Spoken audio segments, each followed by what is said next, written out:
और बात करेंगे आज के ऐतिहासिक दिन की। आज बात करेंगे उस दिन की जब भारत के शूरवीरों ने इस देश की खातिर, हम सब की सुरक्षा की खातिर अपने प्राणों की आहुति दे दी है। आज कारगिल दिवस है और इस मौके पर पूरे देश भर में जश्न और साथ ही साथ शूरवीरों को नमन किया जा रहा है, उन्हें श्रद्धांजलि भी अर्पित की जा रही है। देखिए, आज पूरा देश गर्व है, गौरवान्वित महसूस कर रहा है, सम्मान और कृतज्ञता के साथ कारगिल विजय दिवस मना रहा है। 1999 के कारगिल युद्ध में मातृभूमि की रक्षा के लिए अपने प्राणों की आहुति देने वाले अमर वीरों को देश श्रद्धापूर्वक नमन कर रहा है।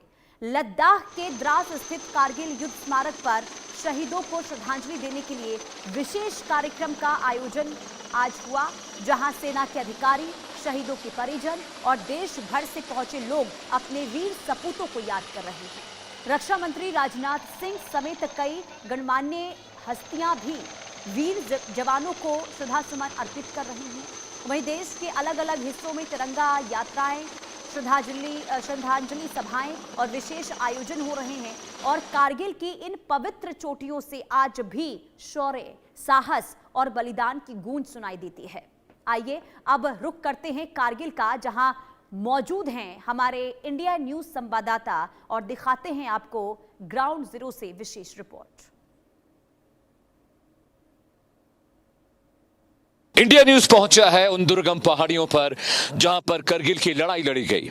26 जुलाई का वो दिन जो पूरी दुनिया में भारतीय सेना के शौर्य के नाम पर जाना जाता है। इस वक्त हम लीमोचिन पॉइंट पे हैं और मेरे ठीक पीछे आपको वो पहाड़ियां दिखाई देंगी जहां पर करगिल की महागाथा लिखी गई। 550 से ज्यादा हमारे जवान शहीद हुए। मेरे ठीक पीछे आप जो देख रहे हैं सबसे ऊंची पहाड़ी, उसे टाइगर हिल कहते हैं। इसी टाइगर हिल पर पाकिस्तानी घुसपैठियों ने घुसपैठ कर लाइन ऑफ कंट्रोल यानी LOC क्रॉस कर भारत के हिस्से में दाखिल हो गए और उसके बाद वहां पर यह तारीख मई का महीना था जब पहली बार भारतीय सेना को यह पता चला कि वहां पर घुसपैठी और आतंकवादी भारतीय सेना में दाखिल हो गए हैं। सबसे पहली लड़ाई टाइगर हिल पर शुरू हुई और वहीं पर भारतीय सेना ने अपने शौर्य और पराक्रम को दिखाया। दुर्गम पहाड़ियां, माइनस टेम्परेचर, सांस लेने में दिक्कत, ऑक्सीजन की कमी, इसके बावजूद टाइगर हिल, तोलोलिंग और कई रणनीतिक चोटियों पर भारतीय सेना ने अपने दमखम, अपने शौर्य के जरिए एक बार फिर से तिरंगा फहराया। जी हां, मैं आपको बता दूं 1300 से ज्यादा जवान इस संघर्ष में जख्मी हुए। 527 वीर सपूत देश के शहीद हुए। इसके बावजूद उन्होंने देश के मान को, देश के सम्मान को झुकने नहीं दिया। करगिल युद्ध स्मारक में शहीदों को हर साल श्रद्धांजलि दी जाती है। 26 जुलाई का दिन भारतीय सेना के शौर्य और पराक्रम के लिए हमेशा याद रखा जाएगा। 26 जुलाई को हर साल हम करगिल विजय दिवस मनाते हैं, लेकिन ये पहाड़ियां भारतीय सेना के शौर्य और पराक्रम की गवाह हैं। 1999 में पाकिस्तान ने सैनिक और घुसपैठियों के जरिए नियंत्रण रेखा यानी लाइन ऑफ कंट्रोल को क्रॉस कर करगिल, द्रास, बटालिक और आसपास की ऊंची पहाड़ियों पर कब्जा कर लिया। उनका उद्देश्य श्रीनगर ले राष्ट्रीय राजमार्ग यानी नेशनल हाईवे 1 पर कब्जा करना, उसको नुकसान पहुंचाना था। भारतीय सेना ने इन्हें हटाने के लिए ऑपरेशन विजय की शुरुआत की और ये जंग मई में शुरू हुई और खत्म हुई जुलाई 26 को, जब भारतीय सेना ने घुसपैठियों को, पाकिस्तानी सेना को पीछे ढकेला और वहां पर तिरंगा फहराया। जी हां, ऑपरेशन विजय के तहत भारतीय सेना ने इन पहाड़ियों पर संघर्ष किया, लड़ाई लड़ी और पाकिस्तानी सेना को बता दिया कि भारतीय सेना दुनिया की सबसे सर्वोच्च सेना है। मैं आपको बताऊं दर्शकों, जो सबसे ऊंची पहाड़ी आप देख रहे हैं वो टाइगर हिल है। उसकी बाईं तरफ जो आपको ऊंची पहाड़ी दिख रही है वो बत्रा टॉप है, जहां पर कैप्टन बत्रा ने अपनी टीम के साथ वहां पर पहुंचे और उन्होंने एक मशहूर नारा दिया, ये दिल मांगे मोर। और आज भी हर युवा इस नारे को याद रखता है। कैप्टन बत्रा ने अपनी जान की परवाह किए बगैर अपनी सैनिक टुकड़ी के साथ उस ऊंचाई पर पहुंचे और लगातार कई हफ्तों तक माइनस टेम्परेचर होने के बावजूद वो लड़ते रहे और भारतीय सेना के शौर्य और पराक्रम से उन्होंने पाकिस्तानी घुसपैठियों को वाकिफ करा दिया। आप मेरे ठीक राइट तरफ आएंगे, मेरे कैमरा पर्सन दिनेश जी आपको दिखाएंगे टाइगर हिल के ठीक राइट में आपको एक ऊंची पहाड़ी दिखाई दे रही होगी, तिरछी पहाड़ी, इसे राइनो हिल कहते हैं।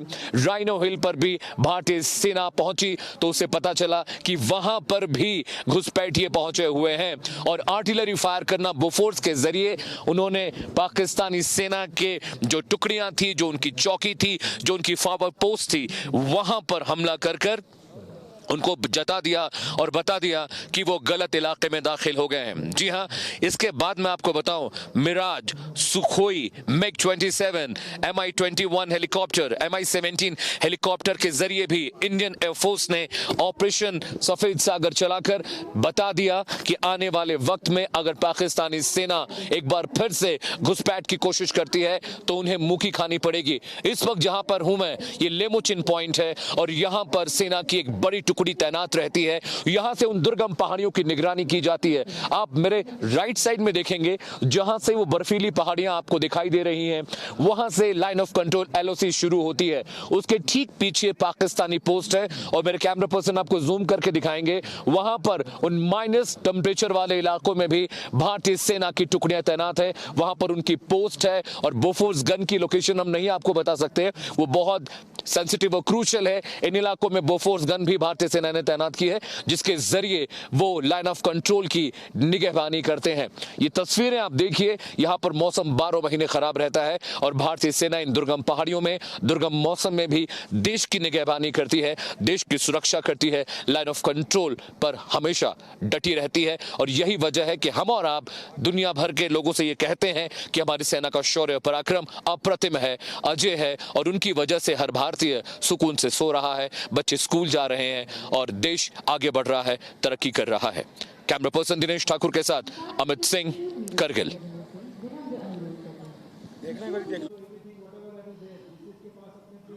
की लड़ाई 84 दिनों तक चली थी।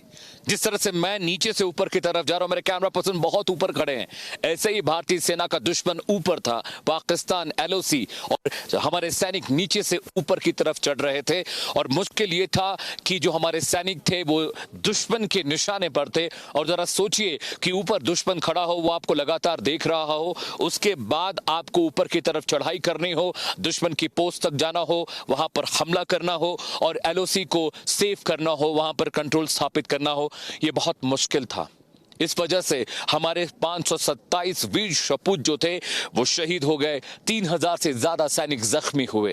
बावजूद इसके भारतीय सेना ने हिम्मत नहीं हारी, वो आगे बढ़ते रहे, संघर्ष करते रहे। 18,000 फीट की ऊंचाई पर जहां टेम्परेचर -20 डिग्री था, वहां भारतीय सेना कम ऑक्सीजन, कम रसद के बावजूद लगातार लड़ती रही। मेरे ठीक पीछे की पहाड़ियां देखिए और समझिए कि सेना हमारी नीचे थी, हमें उन चोटियों पर पहुंचकर लड़ाई करनी थी। कितना मुश्किल हो जाता है कि जब दुश्मन आपको देख रहा हो और आप ये जानते हो आप दुश्मन के निशाने पर हो, उसके बाद संघर्ष करना, ऊपर जाना, ये बहुत मुश्किल होता है। जिस वक्त मैं यहाँ खड़ा हूँ, यहाँ पर ऑक्सीजन की इतनी कमी है कि मैं बोल नहीं पा रहा हूँ। ज़रा सोचिए कि मेरे लेवल से भी 7000 ऊंचाई की चोटियों पर हमारे सैनिक लड़ रहे थे। Captain Vikram Batra, lieutenant Manoj Kumar Pandey, grenadier Yogendra Kumar Singh, rifleman Sanjay Kumar, ये वो 4 नाम हैं जिन्होंने परमवीर चक्र जिन्हें दिया गया, जिन्होंने भारतीय सेना के शौर्य, पराक्रम, उनके अप्रतिम तेज को दुनिया को बता दिया, दिखा दिया, जता दिया। भारत ने 500